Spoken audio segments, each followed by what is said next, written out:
Hey, Brian, are you speaking? Because I don't think anybody's unmuted.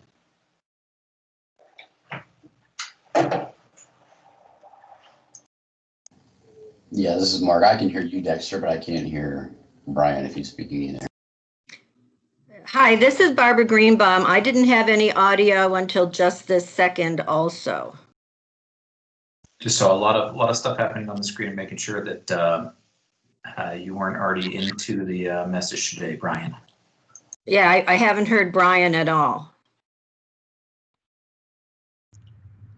And I also am not able to access the chat box, and neither is my colleague. This is Erin Matajasic, and speaking for myself and Lisa Alcaides. Barbara again, I don't have chat either. Brian's just across the hall from me. I'll go check in with him real quick to see what's happening. Oh, good. It wasn't just me. I restarted my computer and everything. Okay, good.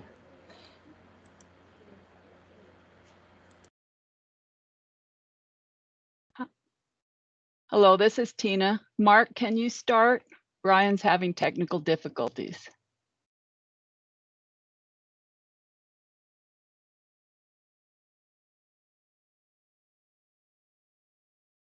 Can you hear me, Dexter?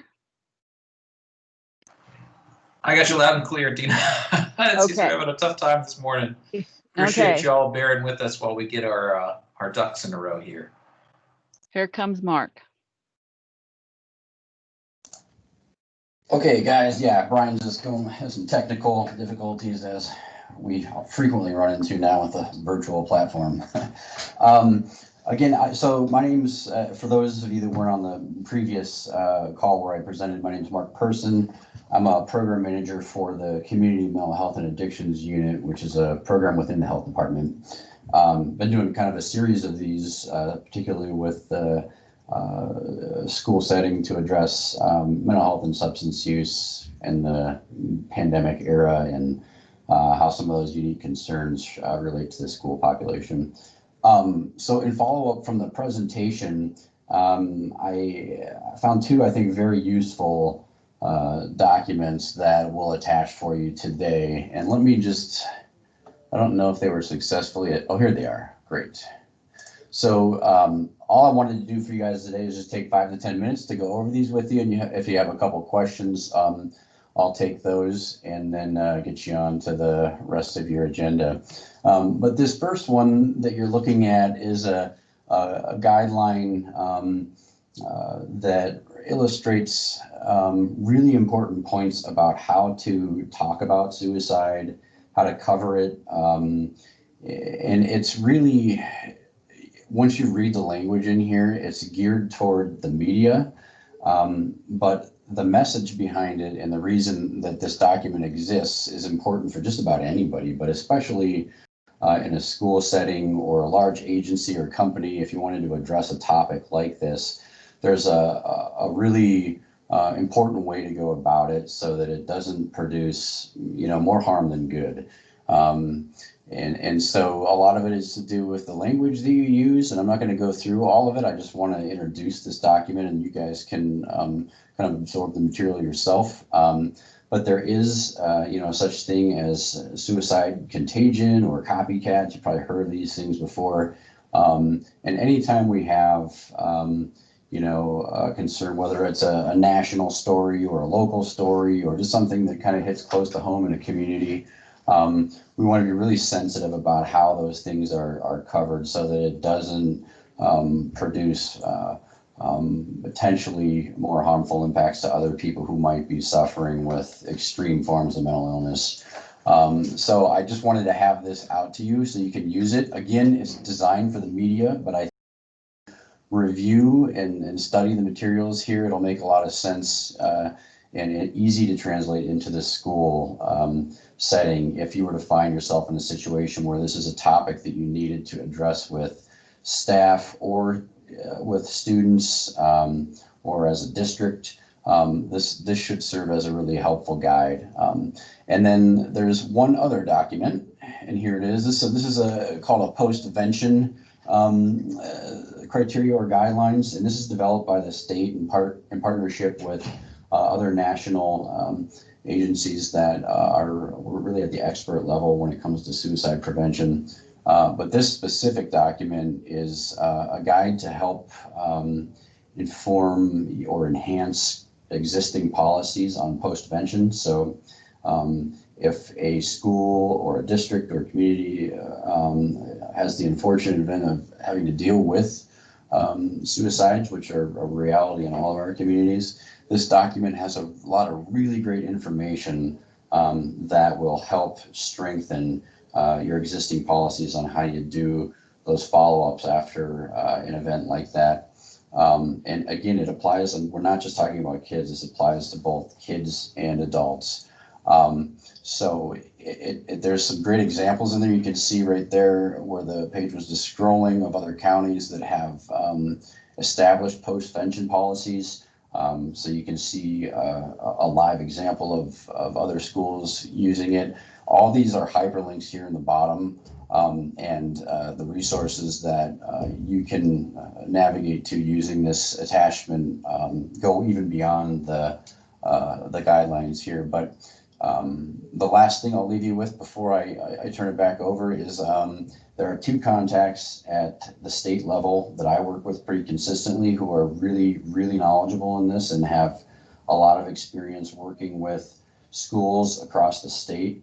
Their names are Kelly Williams and Zariah Knickerbocker. So I will put both of their full names and email addresses into the chat before I disconnect. And both of them have given me permission to let you all know that you can, if a school or a district is interested in changing or enhancing existing policy to address this kind of thing, they will work with you directly on language and how to go about it, and just kind of help brainstorm and answer any questions that you have. They've done this with a lot of different areas, so they're a great resource, and I will put their information in there. So I'll stop with that, and then I'll leave it to Brian if there's a minute, if there's any questions that have come through in the chat, or if we have a moment, I'll pause to take some questions if there are any.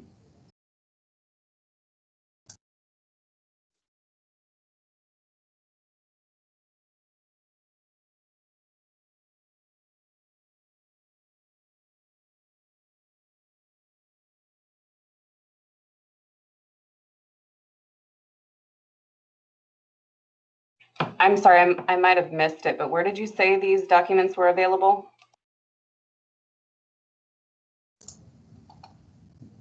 We'll attach them to the meeting, but I don't know if Brian's having trouble with it. I will get them. If worst case, we'll have it emailed out to the distribution list to make sure everybody has access to it.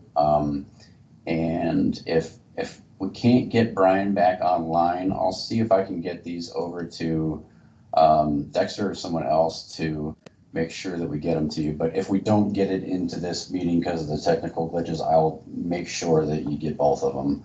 They're 2 PDF documents, just a couple of pages apiece. Thank you.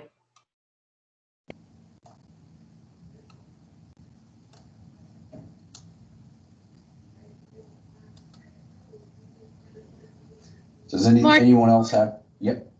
I was just going to say, this is Kathy. I think the links to those 2 documents were sent out to the distribution list just as the meeting was started. So people should have them in their email. Okay, great. And if anybody on the line doesn't, just let us know and we'll respond and get those to you. Does anybody else have any questions at all about this topic, or any follow-up from the previous presentation that you wanted to ask me about? I'll have a few extra minutes here that I can field those questions or have some discussion if so. Kate, do you have a question for Mark?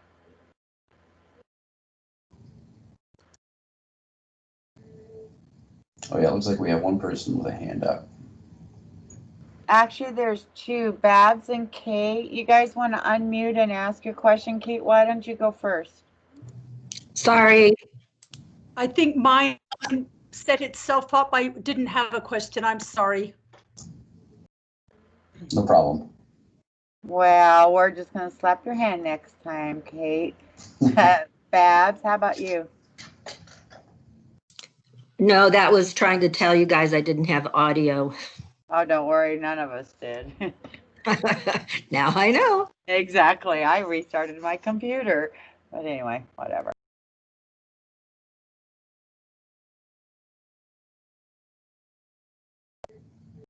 Okay, I don't see many other questions coming through, so I'll just give it a second here, and if not, we will turn it back over to the rest of the agenda.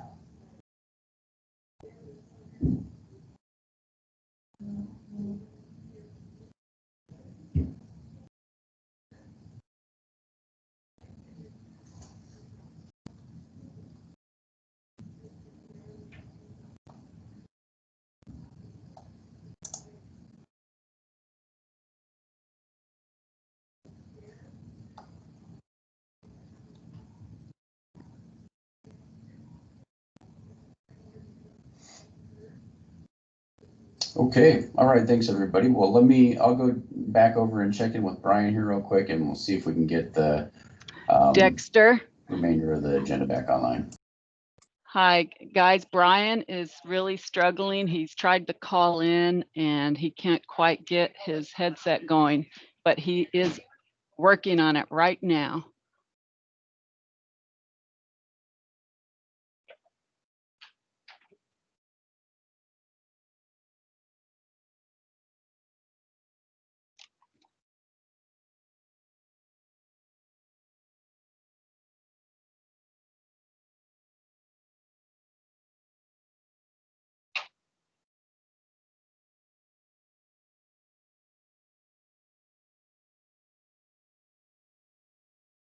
Hey all, I'm sorry. I am trying to fix audio issues. My phone isn't working. I can't call in to the conference number. I don't know what's going on with my computer. I am frantically searching for some headphones. We do have a guest on here, Stephanie Martinez. If you're on the call and you're able to talk briefly about the Healthy Schools landing page website, I'm going to go back to my desk and pull that up, and then try to troubleshoot this in the meantime. Stephanie, are you on the call? I am here. Thank you so much. Are you open to doing that at all? I'm more than happy to do that. Let me just put my snack away. All right, I'm gonna go jump on my computer and try to figure that out. Thank you. Sure, no problem. All right, well, while Brian's doing that, I'll give a little background to the Healthy Kids Open Schools campaign or initiative that has officially launched. So he has on the agenda there the new landing page, azdhs.gov/healthyschools. And the idea is the content on this particular page will change and adapt to the issues that we are seeing consistently in our school communities. So for example, the content on the page right now is primarily focused on emphasizing staying home when students, staff, or parents are sick. We have just some basic information there. It's written a little bit differently than other sections on the webpage because it's intended to be meaningful to the parent audience, right? We also added some information in there about the importance of staying home when quarantined. That is some feedback we have received consistently across the state that families are not necessarily understanding the importance of following that particular guideline. And then just because of the general increase in spread we're seeing everywhere, we really want to reinforce the importance of mitigation in and out of school. Schools are located in our communities, and what happens in our communities impacts our schools. So those are the three main messages on there right now. We also will be doing some online ad placement in key communities to help reinforce this message and drive parents back to this particular page to see some content. There is a toolkit that is forthcoming. I would love to be able to tell you a date when it's going to be available, but I still unfortunately don't have that but it will include some images as well as some social media messages that our partners and communities can use. So this would include school districts on their own webpage or charters, as well as our local health department partners. So we're hoping to have that available very soon here. Can you all hear me okay now? Yes. Yes. Oh, this is great. Okay. And there was much rejoicing. Stephanie, thank you. And I was trying to, as I was talking to myself earlier, as I was going through this webpage, because my mic wasn't working, I was pointing out that this is one of the advertisements that Stephanie is talking about here. And if this is something that you want in your zip code or in your district, then just go ahead and email us at EOC Education, and then we'll forward that request on to ADHS. And then Stephanie, do these go on billboards or like bus stops or anything like that? No, right now we are really just doing online placement. And the reason for that is it's very, very dynamic. So when you purchase a billboard, there actually can be like a 6-week lead time before that billboard would be installed. And so going in the online platform, we can hop into zip code and hop out as soon as we need to hop into another one. So it just helps us be a little bit more responsive. And one thing I just want to add about the images, we do have children in various age ranges. So right now we're seeing high school as being of particular concern. So that's the image you see on the website right now. But we also have middle school age children as well as elementary age children in the image packet. Cool. Stephanie, thank you for stepping up and sharing a little bit about that. I appreciate that. I know you weren't expecting to be on the call today. That's okay. I'm happy to be here. Thanks for the invite. So there was a couple of things I was stating before I discovered that my mic wasn't working. There was one question in the chat box that I do want to bring a little bit more attention to. The question was from Peggy, and Dexter has posted some really good, thorough information in there. It's around reinfection, secondary infection. Right now, Pima County, and this is on confirmation from our lead epidemiologist, that once you've completed 10 days of isolation, that you have a 90-day period that you're more or less exempt from isolation or quarantine at this point. So that's the current guidance. Now, keep in mind that's probably going to shift as we learn more about this novel virus. But that is the current stance on our epidemiological department and their head at this point. But Dexter's posted some really great information in there, great links to resources from the CDC. So check that if you get a chance, because it's good stuff. Coming up on the next agenda, and we're just going to backpack up to point A here. So we have a webinar next week on exceptional education classroom mitigation. I actually did a really great work group with some of the folks on this call last week. They gave me a bunch of really great resources. I'll be sharing those out next week, as well as a resource that I found today that couples with the isolation guidance. And then we're going to talk a lot next week about the EO 2020-51 that was put in place yesterday.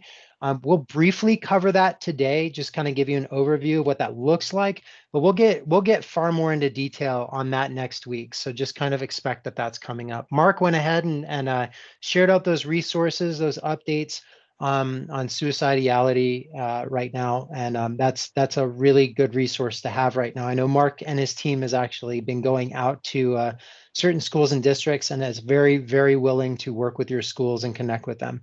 So please do reach out to him. I know he is posting the contact information for the two folks up at the state in the chat box.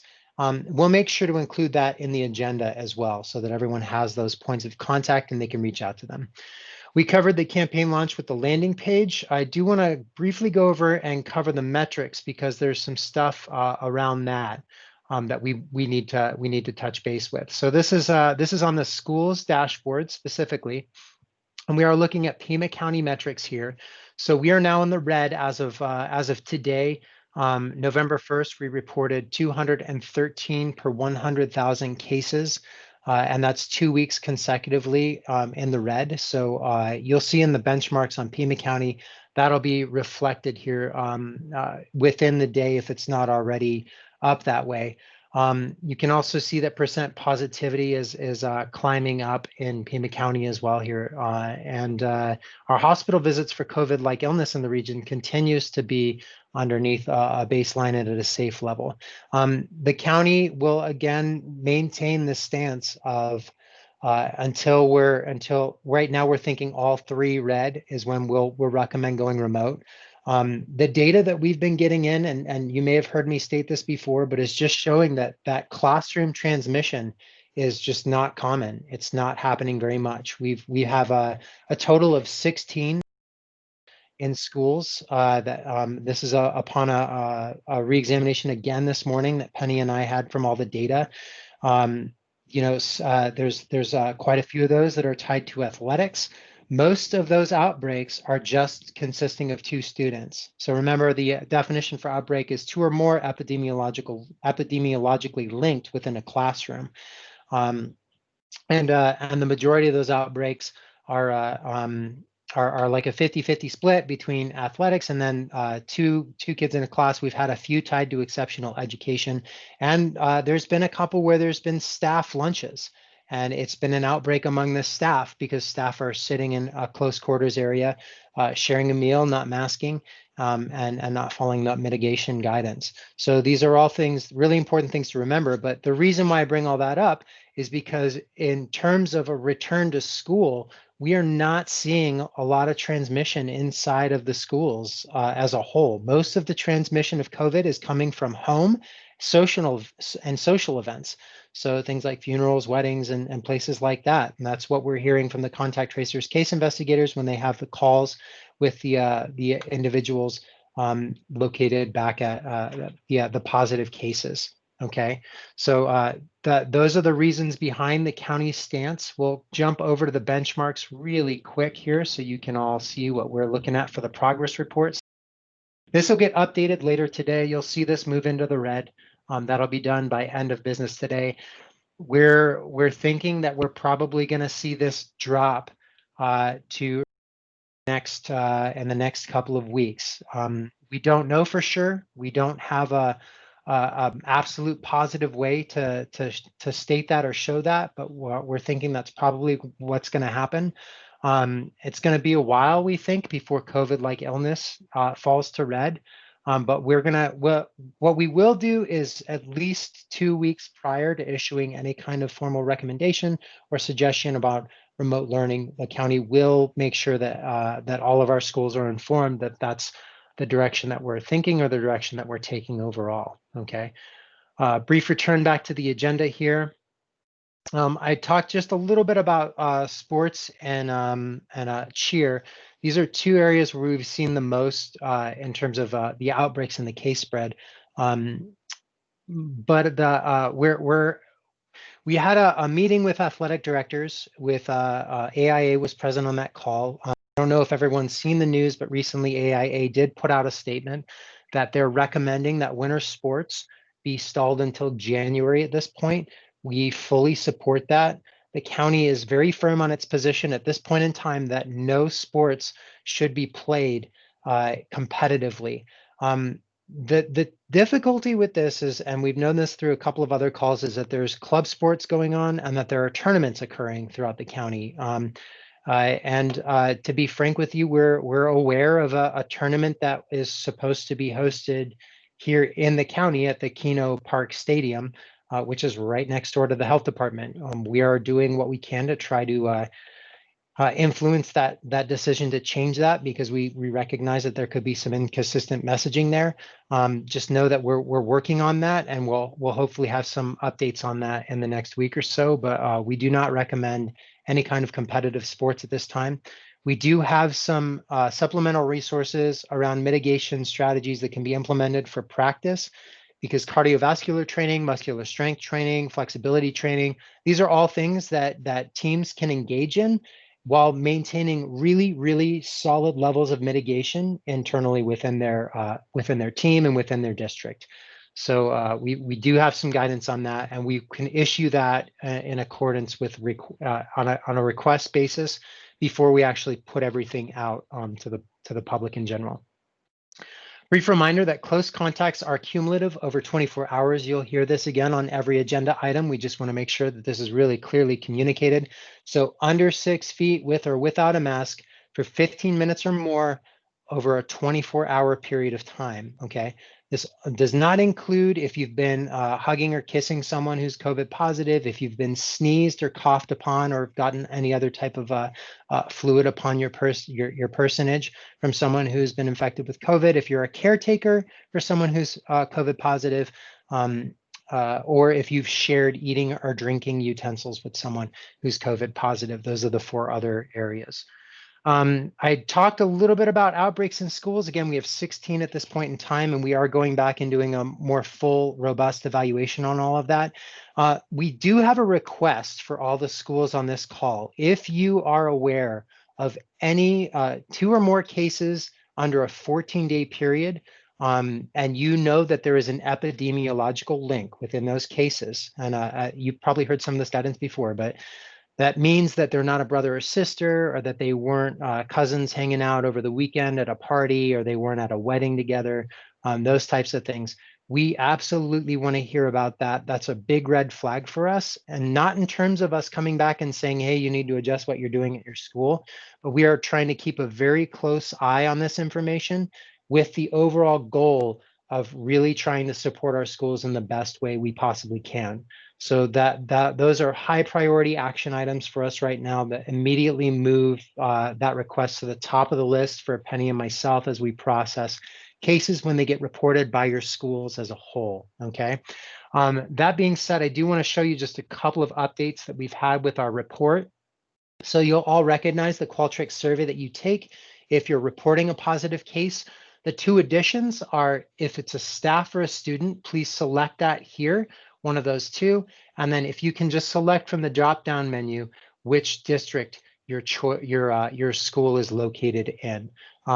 This is being updated live right now, so there are 2 other things that need to happen with this. I'm just noticing as I'm seeing the actual interface. But please fill in those fields when you report a case.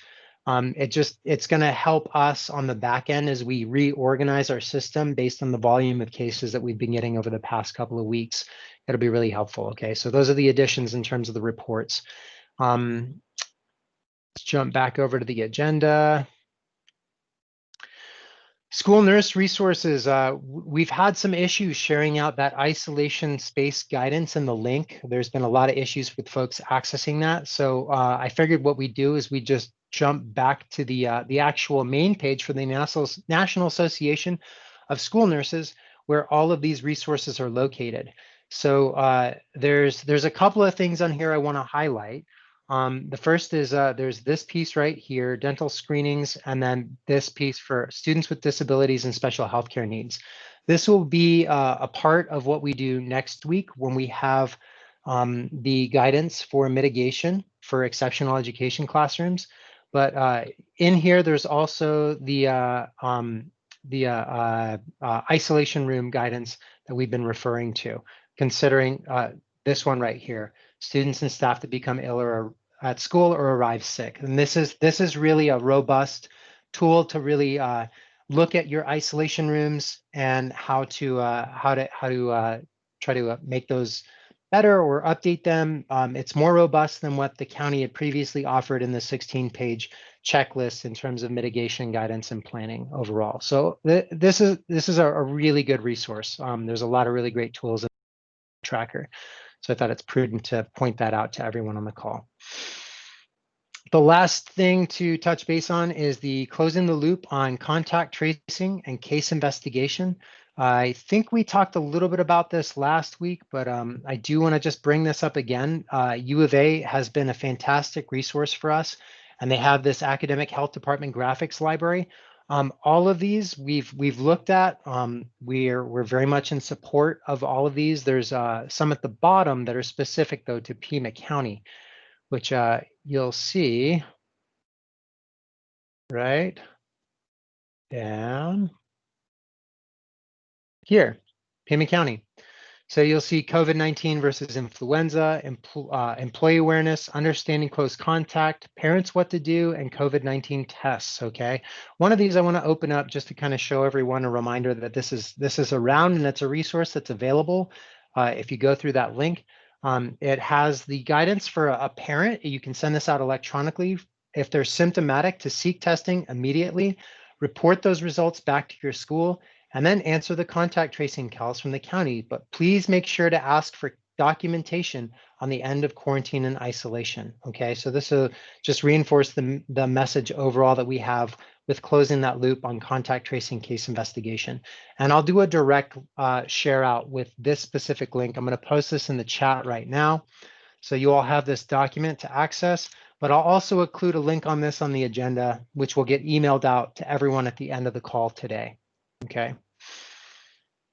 Want to go over briefly to the memo that came out yesterday right here. So here it is, the emergency measure 2020-04. So it's not an executive order, but it's the emergency measure. But it's related to executive order 2020-51. So towards the bottom here, you'll see this is the part that's kind of important. Let me just zoom in on this a little bit more. Again, next week, we're going to go into more detail on this and do a more robust job of breaking this down. But this essentially states that each school district and charter schools shall immediately mandate that masks are worn on school campus, on school buses, during school associate activities, while participating or observing in any school associate athletic events by all students, faculty, staff, contractors, and visitors. There are some exemptions in here. I think that, you know, the county has had a mask mandate in place for a while, so there's not a shift for your schools, or at least there shouldn't be, but there are some details in here that are important to go over, which I won't do on this call because I don't have the subject matter expertise at this point in time, but we will make sure to get into more of the details around this for you all. Okay. That puts us through the agenda for today. There are a couple of concerns that we've seen come up over the week that I just want to address. One was the CDC's guidance that we've gotten a lot of questions on that. The updated guidance around schools and a recommendation to not return to schools. Again, I'll just fall back on the statement that you've heard me make quite a bit, that our health department continues with the data that we're receiving in terms of reporting cases, continues to see that the spread inside of schools is very minimal. And again, that falls back on the mitigation plans that have been submitted over to us and that you're enacting within your schools. Students masking up, staying 6 feet apart from each other, washing the frequently touched surfaces and frequently washing their hands with soap and water, and using hand sanitizer when soap and water are not available. Because of all of that mitigation, schools are seeming to be a relatively safe place overall for our students right now at this point in time in terms of the actual transmission itself. So again, we will continue to maintain that stance until we see data that either suggests otherwise, or until we get to a place with the metrics and the disease criteria spread that it's significant enough for us to alter our guidance. At this point, I'm going to turn over to the chat or a microphone for any questions. I've seen a couple of hands go up throughout the session, so if you've got a question that you need to jump out to us, this is the time and place for it.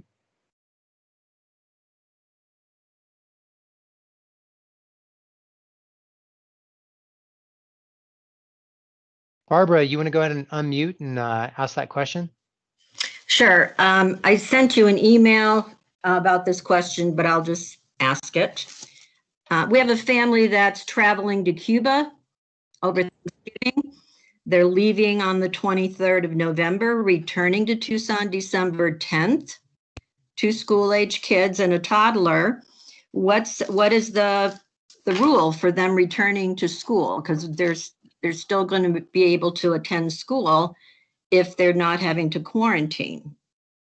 Yeah, great question. So currently there are no travel restrictions for the state of Arizona. And as far as I'm aware, that is a governor level decision that has to be made. We as a county don't have the authority to implement any kind of travel restrictions. So there's nothing we can do at this point in time around that. I think you as a school district could have some conversations about just communicating with the family around safety, around testing, around if they're willing or able to quarantine for a period of 14 days upon return. And that really comes down to relationship building and those kind of communication efforts. So that's what we would have for you at this point in time. Does that kind of address your question? Yes, yes. Thank you very much. Okay, you're welcome, Ms. Greenbaum. Ms. Alkadis, I see your hand up. Hi, Brian. I sent you an email about this as well. We recently discovered that Pima County is not testing anyone under the age of 5. Is there any word that that will change in the near future? We're just struggling with some testing for our preschool and pre-K population. Yeah, I'm just seeing that email right now too. So the health department, as far as I'm aware, through the various testing sites that are free and available for the public, have not been testing under the age of 5, which is pointed out in your email and as you just discussed as well. I have been trying to find some resources in the community that do under the age of 5 testing. As far as I'm aware, there's a few primary care facilities that will do it. And El Rio at one point was doing it. So I'm waiting to hear back from the testing coordinator, because you're not the only one that's asked this question. The coordinator for testing, to see if they have an in terms of community contacts and connections in reference to that question. So I will make sure to add that into next week's agenda. Let me just make a note on this right now, so we can make sure we get an answer on that specific question, okay? Thank you.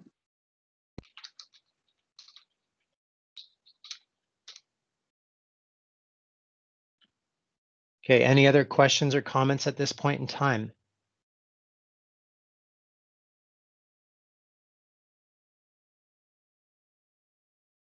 Kathy Steinle, go for it. Hi, Brian. When you're going to present on mitigation for exceptional ed classrooms, can you make sure that you address, or at least consider, some of our programs have either self-contained or more separated classrooms for some of the ex-ed population, and some of our schools are completely integrated, so that they are in the general ed classroom, or at this point in the learning spaces, even if they're fairly significantly impacted by their disabilities. And some of my schools are struggling with how to provide appropriate mitigation when we have students that not only can't wear masks, but have difficulties controlling bodily fluids like drooling and other things. If that could be something that is also addressed, that would be very helpful. Yeah, absolutely. We'll make sure to include some of those resources yeah, absolutely, will do. Great point. Thank you. Okay, we're going to conclude at 11:45. I'm going to stop recording at this point, but my team and I will stay on for any additional questions. So if you have anything you want to post in the chat, or if you want to raise your hand and unmute, we can answer via that medium.